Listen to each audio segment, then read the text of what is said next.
Hey, what's up, ladies and gentlemen? It's your boy DaVon in the flesh for another legendary video. Appreciate you guys coming through, showing your love support. Don't forget to smash that like button, chime down in the comments, hit that notification bell so you'll be always notified every time there's a new video uploaded on my channel. More importantly, hit the subscribe button so you can become a notable member of this channel. Much gratitude. I appreciate you guys. I'm heading towards the road of 4,000 subscribers. More importantly, let's get into the nitty-gritty, everything so saucy about professional wrestling. And if you're a true fan about professional wrestling, can I go ahead and get a yeet as we continue to make things flow smoothly for this actual channel in a positive light. But tonight's show was implemented for July 22nd, 2024, as things are looking red hot in Green Bay, Wisconsin, as there officially was live that had just transpired not too long ago. More importantly, things were looking red hot when it came to everybody's involvement on the road to SummerSlam in Cleveland, Ohio, as this card is really becoming more involvement with storylines being implemented. More importantly, things are shaping up when it comes to this PLE. Tonight's show, we ended up having Damian Priest having a face-to-face off with Gunther. More importantly, we ended up having CM Punk and Drew McIntyre finally in the same place at the same time to set the implications for their actual match, with a special guest referee, Seth Rollins, being involved. More importantly, we end up having women's action on the card tonight. We end up having Lyra Valkyria taking on Sonya Deville in a great singles action, as well as we have Zoe Starks taking on no other than LWO members Lena Vega. As well, on tonight's card, we end up having a #1 contenders match for the Intercontinental Championship shaping up for the SummerSlam for Sami Zayn's next opponent, as we had no other than Big Braun Breaker taking on Ilya Dragunov in a decent showcase. They have so much great chemistry. I look forward to seeing that match.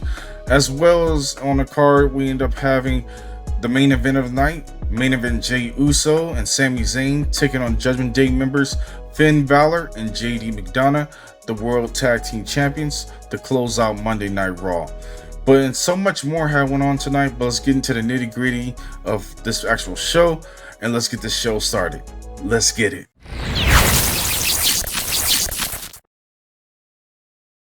Ladies and gentlemen, appreciate you guys coming through for this actual show.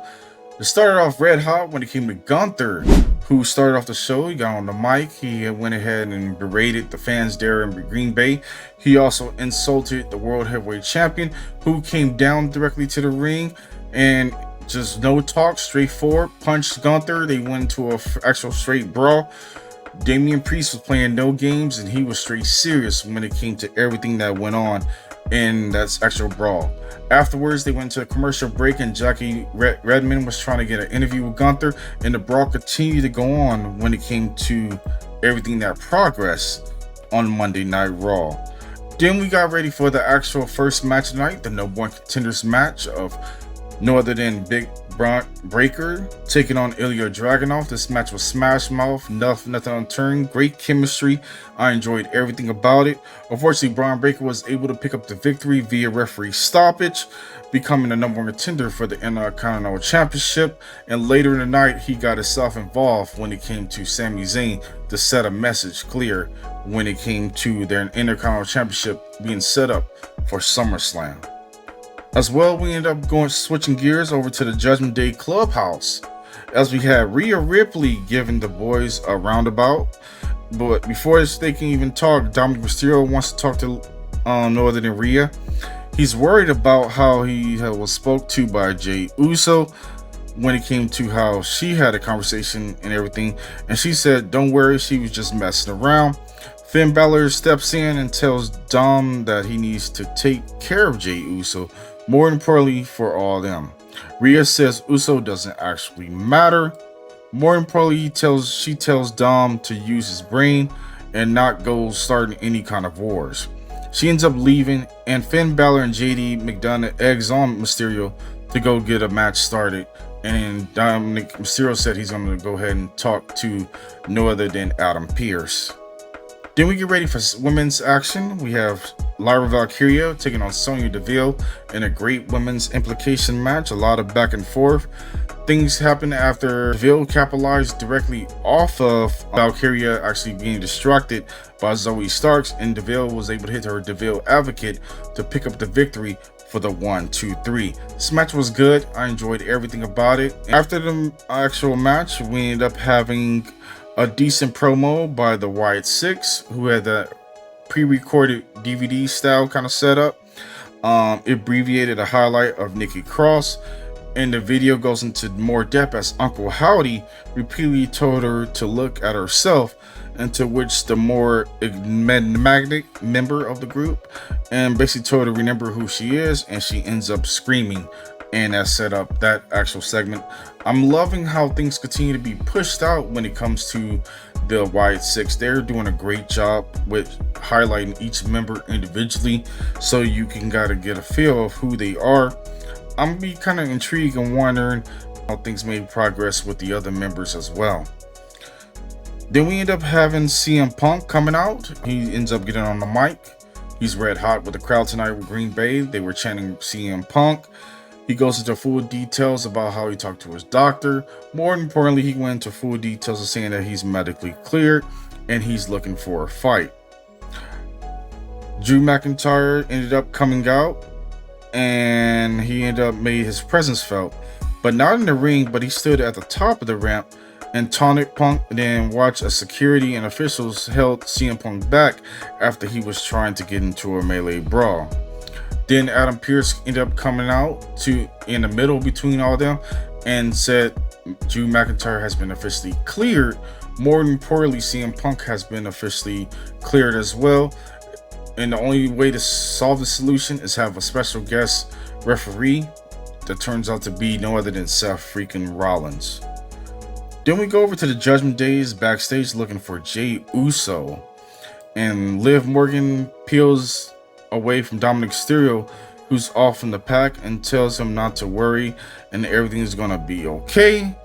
Finn Balor runs up jogging and says, looks back, and then Liv Morgan skips away, and he says, what's going on with that situation? And he says, oh, we could look for Jey Uso this way. And eventually Finn Balor told him, no, we can go the other way, and that cleared that actual segment as things continue to progress as things get underway. They eventually come back from commercial break and they have an interview directly with Sami Zayn. There's some kind of commotion going on, and it's the Judgment Day putting attack directly on Jey Uso, interrupting the interview, and the Intercontinental Champion made his way to save the former Bloodline teammate, and they end up getting into a brawl, and things broke down as they ended up getting ready for the actual next match on the card. It was 6-man tag team action of Xavier Woods, Akira Tozawa, and the big man, no other than Otis, taking on the Final Testament, which is going to be no other than AOP and Karrion Kross. This match was straightforward, but it was a decent match, a lot of back and forth. I enjoyed everything about it. There was a whole lot of emotions being involved as Xavier Woods got distracted, and Karrion Kross took advantage of it momentarily to deliver the final prayer and scored the pinfall victory over Xavier Woods. As things continue to be in development with the storyline, I'm enjoying how things continue to be in the progress, but it's keeping the momentum of how things continue to be moving when it came to the original storyline.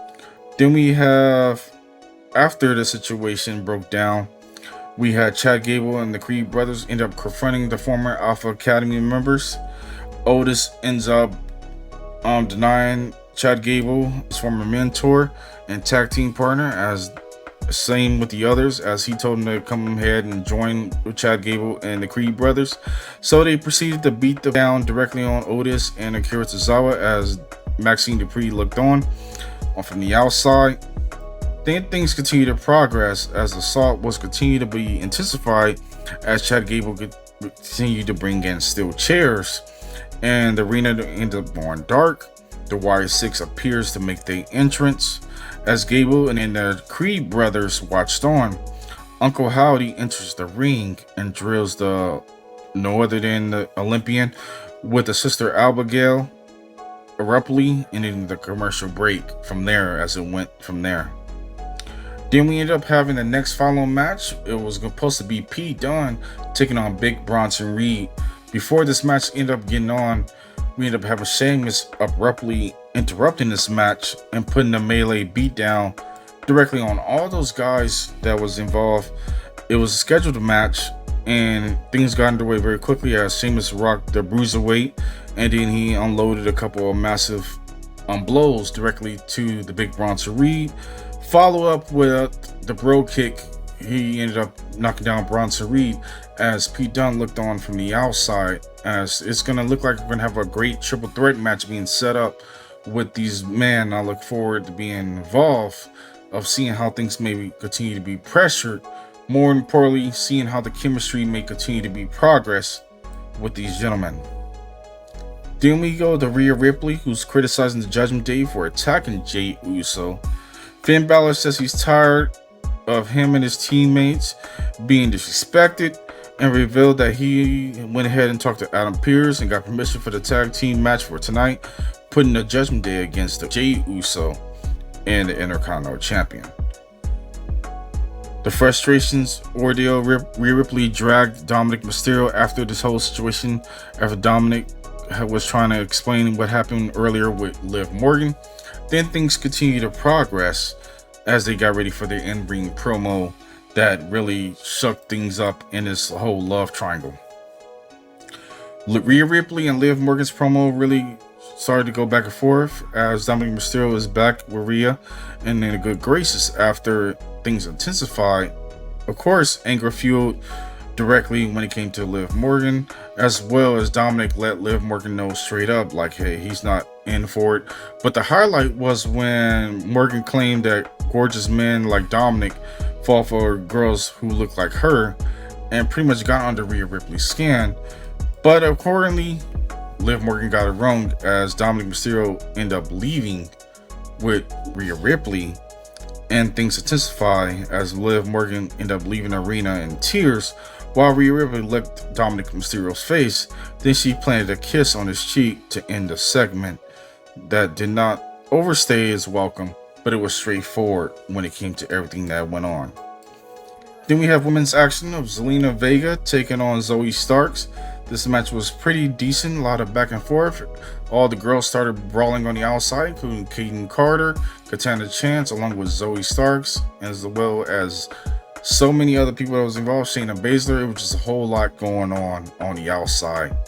But eventually things broke down as Zelina Vega was able to use her actual cast, pick up the victory, hit that code red, and pick up the victory over Zoe Starks. And from the commercial break, Baszler and Starks and DeVille confronted the women's tag team champions and once again stated that their claim for the next titles is going to be for them as being the #1 contenders for that opportunity. Then we got ready for the main event of the night. Jey Uso and Sami Zayn taking on the Judgment Day members JD McDonough and Finn Balor.